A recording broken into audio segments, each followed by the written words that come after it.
안녕하십니까. 캐드신 신동진입니다. 교재 97페이지 단원 3.3 3D 피처 검토에 대해서 배워보도록 하겠습니다. 첫 번째, 작업 순서 변경 방법에 대해서 배워보도록 하겠습니다. 지금 하는 내용은 어떠한 교재에도 나와 있지 않은 내용이에요. 매우 중요한 내용이지만 다른 교재에서는 잘 다루지는 않습니다. 그래서 이 내용 꼭 완벽하게 숙지를 한다면 여러분들이 앞으로 어떠한 복잡한 형상을 만들더라도 작업 이력, 작업 순서를 자유자재로 변경을 함으로써 효율적으로 형상을 쉽게 수정을 할 수가 있을 거예요. 캐드신 카페 접속을 해서 나와 있는 그대로 이렇게 링크에 접속을 해 보도록 할게요. 그럼 여기에 첨부된 내용을 한번 다운을 받아 보도록 하겠습니다. 저는 그냥 바로 열도록 할게요. 작업 순서 변경 IPT 파일을 실행을 했습니다. 형상이 잘 보이지 않으니까 뷰, 비주얼 스타일에서 모서리로 음영 처리 이렇게 선택을 하도록 할게요. 98페이지 보도록 하겠습니다. 왼쪽에 있는 부품의 끝을 드래그를 해서 작업 순서를 한번 파악을 해 보도록 할게요. 돌출 1, 사각형의 박스가 생성이 됐고 부품의 끝 돌출 2번이 생성이 됐습니다. 그 다음 돌출 3 원기둥이 생성이 됐어요. 그리고 스케치가 어떻게 작성이 됐는지 한번 보도록 하겠습니다. 돌출 1번의 스케치는 원점을 이용을 해서 스케치가 되었고, 돌출 2번의 스케치도 마찬가지로 원점, 중심점을 이용을 해서 작성이 되었습니다. 돌출 3번도 마찬가지로 원점을 이용해서 작성이 된 것을 파악을 할 수가 있습니다. 이 형상을 모델링을 했을 때 저는 이 가운데에 있는 부분이 파여져 있는 것으로 모델링을 하려고 했지만 제가 작업 순서를 착각을 해서 이런 식으로 가운데 부분이 파여지지 않은 형태로 모델링을 진행을 했어요. 그렇다면 우리가 이쪽 앞쪽 면에 원을 스케치를 해서 돌출을 해서 다시 파주면 되겠죠. 작업 평면 선택하고 원 그리고 치수 기입하고 돌출시키고 이러한 작업들이 조금 번거로울 수도 있습니다. 차라리 처음부터 내가 구멍을 뚫기 전에 원기둥을 먼저 생성을 하고 그 다음에 구멍을 뚫었더라면 이런 번거로운 작업을 안 했을 수도 있겠죠. 그렇다면 왼쪽에 있는 작업 트리에서 이 작업 순서를 변경을 하는 거예요. 원기둥을 먼저 생성을 했더라면 좋았겠죠. 원기둥을 돌출 3번을 위쪽으로 올리는 거예요. 이렇게 돌출 3번을 드래그를 하게 되면 돌출 2 위로 이런 식으로 밑줄이 그어지게 되죠. 돌출 3번이 위치가 변경이 되게 됩니다. 작업 순서만 변경하더라도 형상이 완전히 달라지게 되죠. 제가 처음에 구상을 했던 그런 형상이 만들어졌어요. 이런 식으로 왼쪽에 있는 작업 트리에 이 피처의 순서만 변경을 하더라도 내가 원하는 형상을 쉽게 수정을 할 수가 있습니다.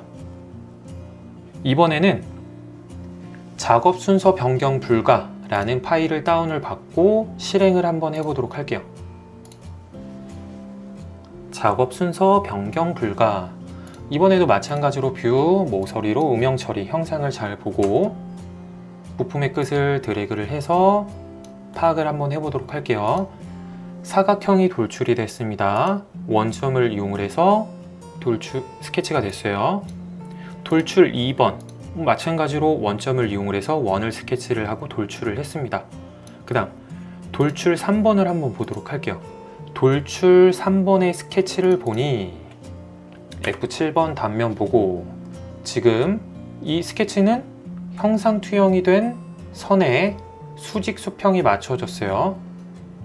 조금 다르게 스케치가 됐죠. 이번에도 마찬가지로 가운데 구멍이 뻥 뚫리기 위해서 돌출 3번의 순서를 한번 올려보도록 할게요. 돌출 3번을 올리려고 하는데 아까와는 다르게 올려지지가 않아요. 왜 안 될까요? 99페이지를 한번 보시기 바랍니다.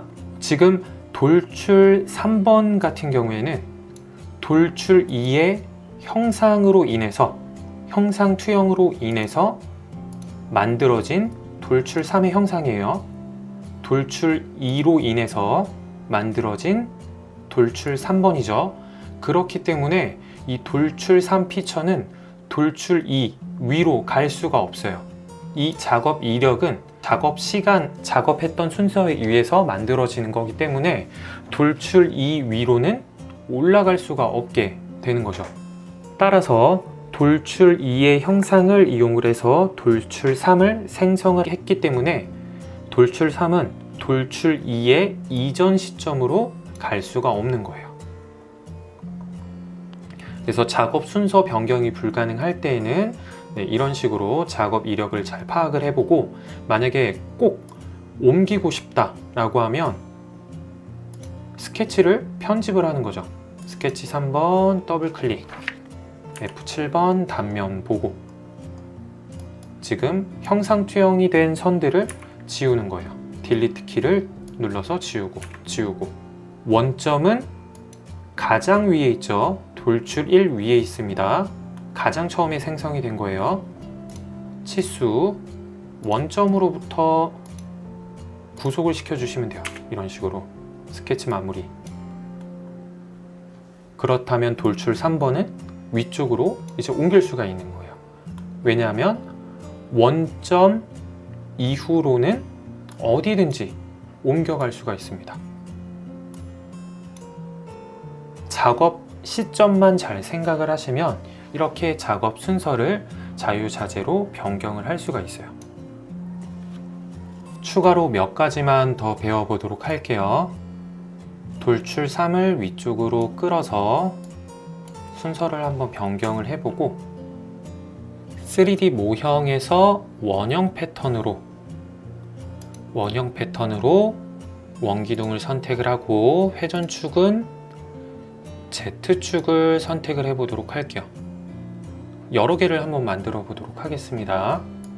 이렇게 돌출 2를 또 아래쪽으로 내리면 이런 식으로 손쉽게 순서만 변경을 해도 속 안이 뻥 뚫린 형상을 만들 수가 있겠죠. 최종적으로 제가 목깎이를 적용을 할 거예요. 이 모든 모서리들의 목깎이를 적용을 할 건데, 이렇게 선택을 하고 조금 더 크게 선택을 해보도록 할게요. 그럼 여기에 모두 선택을 하면 될 거예요. 근데 조금 번거롭겠죠. 그럼 마찬가지로 이 목깎이도 이렇게 그냥 올리면 돼요. 목깎이를 올리다 보면 지금 원형 패턴 위쪽으로는 올라가지가 않아요. 이렇게 복잡한 형상을 구현을 해내는 기능에는 더 이상 올라가지 않을 때가 있을 수도 있어요. 이럴 경우에는 어떻게 하느냐면 이 목깎이를 그냥 지우고 부품의 끝을 이렇게 올려서 원형 패턴을 하기 이전 시점으로 돌아가는 거예요. 이런 식으로. 그러면 이 아래쪽에 있는 거를 만들기 이전의 시점으로 돌아온 거예요. 부품의 끝을 옮겨서 목깎이를 적용을 할게요. 목깎이, 그 다음 확인, 그 다음에 부품의 끝을 내립니다. 원형 패턴에는 해당 목깎이가 포함이 되지 않았었죠. 아까 작업을 할 때. 그럼 원형 패턴을 다시 실행을 해서 피처 선택을 하고 목깎이를 추가만 하면 돼요. 목깎이 선택, 확인. 간단하죠? 이런 식으로도 부품의 끝을 옮겨서 작업 순서를 변경을 하거나 형상을 수정을 한 것을 추가로 넣을 수가 있어요. 그래서 내가 어떠한 작업의 순서를 변경을 하거나 형상을 바꾸고자 할 때 이런 부품의 끝을 잘 활용을 하거나 피처의 순서를 드래그를 해서 잘 변경을 하시면 조금 더 수월하게 형상을 수정을 할 수도 있습니다. 이상으로 강의를 마치고 다음 시간에는 모델링의 오류 원인과 해결 방법에 대해서 배워보도록 하겠습니다. 이상으로 강의 마치겠습니다. 수고하셨습니다.